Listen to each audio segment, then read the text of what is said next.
Hello everyone, welcome back to another video with CrazyCommerce, and today we'll be learning another video of IGCSE business. So we'll be learning operations management, so that's another unit. So in that we're going to learn production of goods and services. So this is the first unit of operations management. We learn the meaning of production, the main methods of production, and then how technology has changed the production methods. And if you like my videos and you find this channel helpful for you, please subscribe and like my videos. Also, keep the notification bell on so you get notified on more of my upcoming videos. So a simple way of putting this, so first we use the input of the resources, which is the land, the labor, capital, and enterprise. So now here we learned about each of these resources separately in the first topic of our business video, and I'll link that video down in the description box below. So now from land, labor, capital, enterprise, we're going to use these four resources for the production process, and that production process will lead to the production of output, and those outputs will either be a good or a service. Now remember that the production process applies for the manufacturing businesses as well as the servicing businesses. Okay, so production is the provision of a product or a service to satisfy consumer wants and needs. So now here production is basically the processes which need to be undertaken in order to produce a product or a service in order to satisfy the consumers their wants or needs. Now the businesses have to use the economic resources, which is land, labor, capital, and enterprise, very effectively so that there is a good efficient use of the resources. If they do this, this measure will keep the costs low for the business as well as it will increase their profits. Okay, so now in some of the developing countries, the wages are low of the people. So in order to be efficient, they use more workers than machines.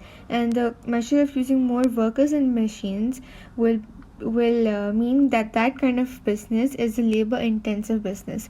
So now there are two types of business, which is labor intensive and capital intensive. And capital intensive is just the opposite of labor intensive. So capital intensive is basically the usage of machines more than workers. So here machines are dominating the business more than workers.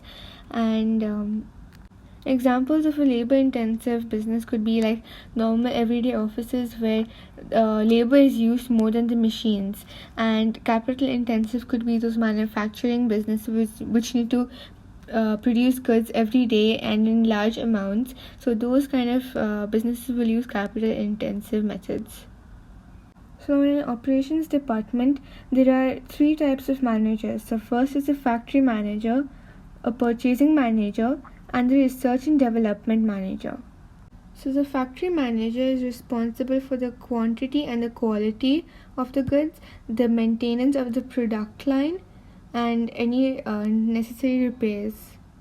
And the purchasing manager is the manager who's responsible for providing the materials or the equipments for the production process to occur.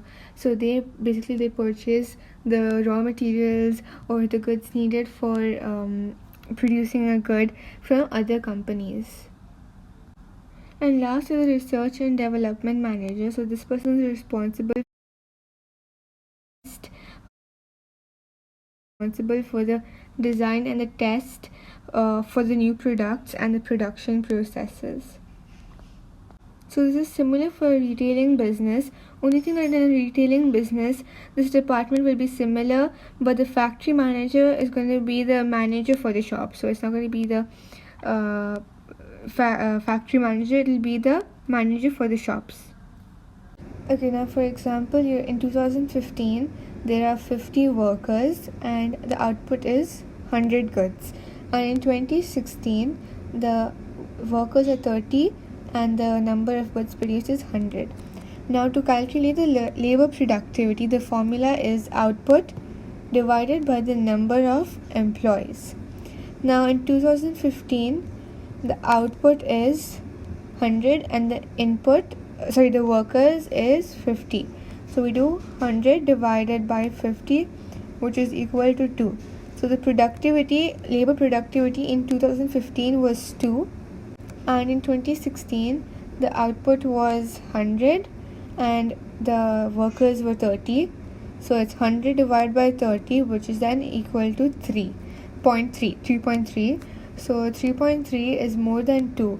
This means that in 2016 the labor productivity was more than 2015, because in 2016 there were lesser workers but the same number of output was manufactured. So it was not like it was less, it was the same amount of goods produced, but there were lesser workers, so there's a lot of productivity going on here. And to calculate productivity we need to divide output by the quantity of input. Now don't get confused between output and input. Don't do like input divided by the output. Now if the productivity increases, then the costs will become low, which means that the firm will be able to increase their competitiveness. Now let's have a look at the ways of increasing the productivity and efficiency. So first, improve the quality of product and inventory control to reduce the waste. So you need to improve the quality of your product, then replace employees with machines. So like machines are more efficient than employees in some cases. So and also improve the training so that the efficiency of the employee increases. Motivate the employees so again they become efficient, and introduce new technology and use more automation. The benefits of productivity and efficiency will be reduced inputs needed for the same output level, so you won't need much of inputs, lower costs per unit or average costs. So like you'll have lower costs and fewer workers will be needed, which means it will reduce the wage costs for the business. Also, that increased motivation of employee will occur if there are higher wages given to the employees. Why do businesses hold inventories? Now, inventories has another word, stock. So, there's a common question: why do they hold these inventories? So, firstly, it should meet the sudden demand of consumers. Now, for example, now the current COVID-19 situation, when the COVID-19 started, everyone started demanding for masks, gloves, and sanitizers. So, there was a sudden increase in demand for these products. So, now, so that they fulfill the consumers' wants and needs, they will have to keep inventories. Also, to maintain the production, the businesses hold inventories. And remember the meaning of lead time. So lead time is the time from the start of the production process till the end of the production process. So now all businesses have inventories which is still maximum level, and when there are like orders, their inventory goes down. Now to get it to maximum again, they need an inventory stock. And the meaning of buffer inventory is the level the inventory held to deal with uncertainty in customer demand and deliveries of supplies. So it's basically the extra stock. Extra stock is known as the buffered stock. Lean production is a technique which is used to cut down on the waste. Hence, by cutting down the waste, it will increase the efficiency. So an example could be reducing the time it takes for a product to be developed and become available for sale. So if you reduce the time, it will be cutting down the waste. So there are types of waste in production. There are 7 types, and the first one is overproduction. So overproduction is that you're producing more goods before the customer even orders. So that's gonna take up your inventory space, and that will lead to high storage costs, and it could also damage the goods while in storage. So that's overproduction. And waiting is when the goods are not moving, or they're not even being processed in any way. That way, waste will occur. Transportation means unnecessarily moving goods, which will cause waste. Also, when it's being moved, it could also be damaged. Unnecessary inventory is like when there's a lot of inventory, and that will take up a lot of space, which will also increase the cost, which will mean it'll cost a lot of money, and that is unnecessary inventory. Motion means like the actions which could include bending or stretching movements of the body, or the stretching movements of the body of the employee. That's going to waste a lot of time, and it would also be like a health and safety risk for the employees. This could also apply to the movement of machines, which may not be really necessary. That's going to waste a lot of time. So that means motion. Overprocessing is like for performing a simple task, you're using like many complex machines. That's really unnecessary and wasteful. Defects means like any faults which need mean that the goods need to be fixed, and the time will also be wasted inspecting these products. Benefits of lean production is that less storage of raw materials or components, which means that there will be less space of inventory. There will be quicker production of the goods and services. It won't be necessary to repair the defects or even replace the service. And it will be like better use of equipment. They would be cutting some processes which would speed up the production. Also, there will be less money needed, and it will be improved health and safety, and so it will lead to less like time off work due to injury or health issues also. And when there are reduced costs, there will be a reduced price for the customers. This will mean that the businesses are being more competitive, and it will possibly increase their profits. Now, to achieve lean production, there are 3 methods which we need to put in when we are having a production or a manufacturing or a service business, which would either be Kaizen, just-in-time inventory control, or cell production. Kaizen means the continuous improvement through the elimination of waste, and this is a Japanese term. Kaizen is a Japanese term. Now, this improvement does not mean like we need to invest new technology or equipment, but the improvement comes from the ideas of the workers, because the workers are the ones who know the problems in the factory. So they'll come up with the possible solutions and discuss the problems, and then they'll overcome this problem. Now, Kaizen eliminates waste, like for example, it could be reducing the amount of inventory, reducing the time taken for workers to walk between their jobs, so that eliminates like the unnecessary movements in a factory. Now, the advantages of Kaizen, so it will be increased productivity, there will be reduced space needed, so less costs. The work in progress will be reduced, and it will also improve the layout of the factory floor. So this may allow like jobs to be combined. Thereby, it will free up the employees to carry out some other job in the factory. Now, the second method is just-in-time inventory control. So this means it's going to reduce or eliminate the need to hold inventories of raw materials or unsold inventories of finished goods. So now the inventories which hold the raw materials, and those inventories which are like having finished goods which are not sold yet to the customers, we're going to reduce and eliminate the need of these inventories. Now, just-in-time inventory control tries to eliminate the need to hold the inventories of raw materials, of components, and of the reduce the work in progress. So the goods which are in progress, and the inventories of the finished product. Now, the raw materials which are delivered just in time to be used in the production process, the making of any parts is undertaken just in time to be used in the next stage of production, and the finished product is made just in time to be delivered to all the customers. Now, the benefits of this inventory control is to reduce the costs. So like if you're holding an inventory, that's going to reduce the costs, as there will be no raw materials needed to be ordered. The warehouse space will not be needed, again it will reduce the costs, and the finished product will be sold quickly, so the money will come back to the business also more quickly. So this will enable the cash flow. Now, cell production is like where the production line is divided into separate units. Now, these separate units will be like identifiable parts of the finished products. They instead of having a flow or a mass production line, we be dividing this production line. And this method of production will also improve the morale of the employees. It will result in the employees working harder, which will make them more efficient and productive. And this way, the employees will feel more valued. Their self-esteem will increase, and it will be less likely to cause strike or disruption of the company or the factory. Now, there are 3 methods of production. The first one is job production, batch production, and flow production. So these are the 3 ways we could either use one of them to produce the goods in our company. Now, job production is like where there will be a single product made at one time. So like we're making one product at a time. Batch production is like where there's a quantity of one product made, then a quantity of another item will also be produced.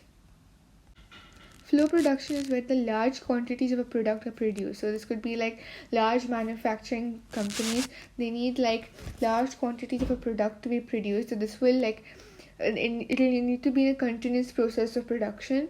So this was sometimes also referred to as mass production. A detailed explanation of job production would be like this is where like a product is made specifically to order. So like example, they want a particular dish and each order is different, so they may not be repeated. So other examples include like specialist machinery manufacturers that will produce the machine for another business to meet a particular specification, which means it could be like being bridges or ships or cinema films or individual computer programs that perform specialized tasks. The advantages of job production is like it is more suitable for the personal services, and second, the product meets the exact requirements of the customer. Third, the workers will often have like more varied jobs, they don't have to carry only one task. Fourth, there'll be more varied work increases, which will increase the employee motivation. It will increase their job satisfaction. Fifth was it'll be flexible and often used for high quality goods and services. So that means that higher prices can be charged for those goods or services. However, the disadvantage of job production could be that the skilled labor is often used, and that will also reduce the firm's costs because there'll be more wage costs. And second, that the costs are higher because it's going to be a labor intensive company. Third, the production will often take a long time. Fourth, the products are specially made to order, so this will like reduce, so like any errors can be expensive to correct. So like if there are any errors or something, it will be expensive to correct those errors. The materials may have also be already specially purchased. This will also lead to higher costs. Batch production where like similar products will be made in blocks or in batches. So like at one time one particular batch of products will be made, but they'll be all similar. Second time again another batch of the similar products will be made. So that's like you're gonna do it one time at a time. A certain number of one product will be made, then a certain number of another product is made. So for example, you're making a batch of one type of a dish and then made a batch of another type of a dish, and it keeps on going on like that, so this will be continuously occurring. The advantages of this batch production is like it's a flexible way of working and producing goods. It'll also give some variety to the workers' jobs. It will also like allow more variety to products. Like there'll be a lot of products which will otherwise also be identical. This will also give the consumers a lot of choice. That means they might buy more from your firm or your company. And fourth is the production may not be affected to any great extent. So like if the machinery breaks down, the production may not be affected. The disadvantages of batch production, however, can be like it can be really expensive because the semi-finished goods will need moving about to the next production stage. So a little time is wasted there, and it'll be a little expensive also. Second is that the machines will have to be reset between the production batches. So like there is a delay in the production and the output could be lost. Third, the warehouse space will be needed for the inventories of raw materials. That is also going to take a lot of money. That will be costly. Now flow production, it's called flow production because it looks like they're flowing down the production line. They're continuously moving along the production line. Now the advantages of this flow production is that there'll be higher output of a standardized product. Second, the cost of making each item will be low. That means the prices will also be low, and that means the customers will buy mostly from your company. Third is it will be easy for the capital intensive production methods to be used. This will reduce the labor costs and it will increase the efficiency. Fourth, the capital intensive methods will also allow the workers to specialize. Now we've learned about specialization in the first topic of business studies. Again, I'm going to link that video down in the description box below. And fifth is that it may benefit from the economies of scale in purchasing. Now we'll be learning about economies of scale in the further topics, and economies of scale is basically like it'll be lower average costs when your business or your firm is becoming bigger. Sixth is the lower average costs, which will mean that there will be lower prices, which will mean again that there will be higher sales. There will be also automated production lines which will operate 24 hours a day, so there will be continuous production of the good. There will be no need of moving the products from one part of the factory to another, because like the way in batch production it's like moving from one place to another. So like this way the time is also going to be saved. The disadvantages will be that it'll be like very boring for the workers, the same thing every day. It will be resulting in a lack of motivation for the employees. Second, that there will be significant storage requirements. So there will be a lot of requirements for the storage of those goods. Third, the capital costs of setting up those production line will be very high. Fourth, if the machine breaks down, the whole production line will be stopped. Now there are factors to like which method of production do we use. First factor will be like the nature of the product. So this will mean that if the product is like unique or it needs an individual service, that means the job production will be used. So if it needs like a lot of similar products to be produced, then there'll be batch production.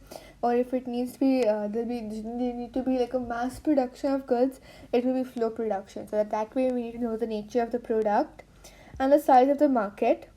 So size of market is like if the demand for that product is high, then the product sold should be sold in very large quantities. So here batch production will be used. So that way we need to analyze the factors. Third is the nature of the demand. So again, same thing, if there's a large and like steady demand for that product, that way the production line should be continuously producing that product, which means we'll be needing a flow production. The size of business is like if the business is small, it does not need to have access to the large amounts of the capital, so no need of flow production. It could only like use like something like which is smaller than flow production. And if there are large businesses, it could be like flow production or batch production. Small businesses usually use job or batch production methods. Mostly large businesses use flow production because it produces a lot of goods continuously and in large amounts.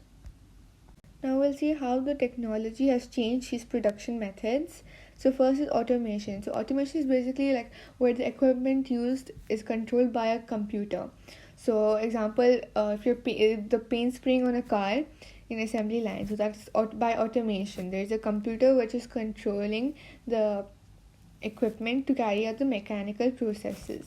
Mechanization is like where like the production is done by the machines, but it is operated by the people.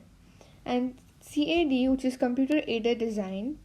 So this is like to see the design of a product. So this is like a computer software which draws the items being designed more quickly, and it allows them to rotate and see the item from all the sides instead of having it to draw like several times.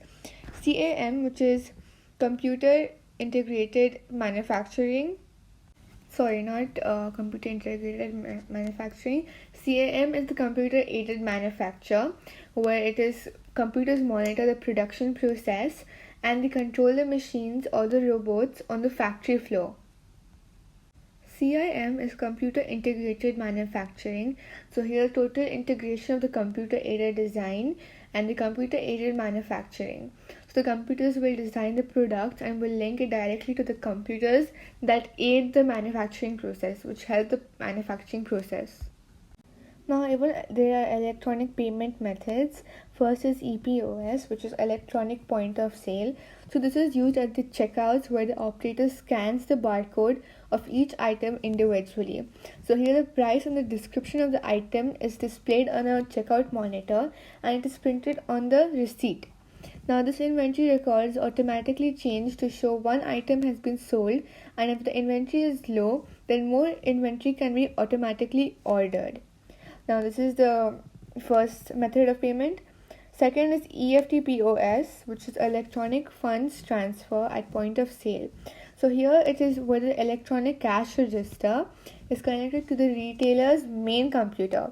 So here it's also the bank's over a wide area computer network. The shopper's card will be swiped at the till, and the bank information will be automatically be read from the card.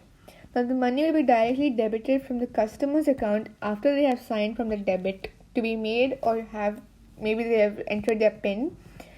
PIN is personal identification number, and that a receipt will be printed as confirmation that the payment has gone out of the customer's account. Third is the contactless payment.